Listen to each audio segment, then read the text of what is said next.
Hey guys, this is Fundon on Wanjupagama.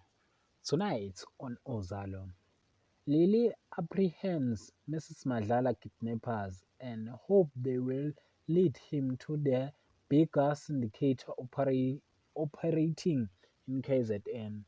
He, she wants to find the men who take this young man to kidnap people. While the police station staff appreciate Lily working harder, but it seems like Monley does not like it. Sambulo make a big announcement in front of Kapsile and Konzi.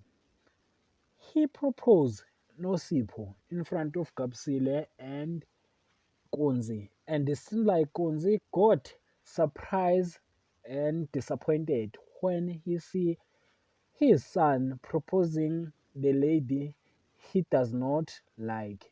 And Nosipho is surprised by Pastor Kwala. That is for tonight. Thanks for watching. Don't forget to like and comment and subscribe. Therefore, thanks.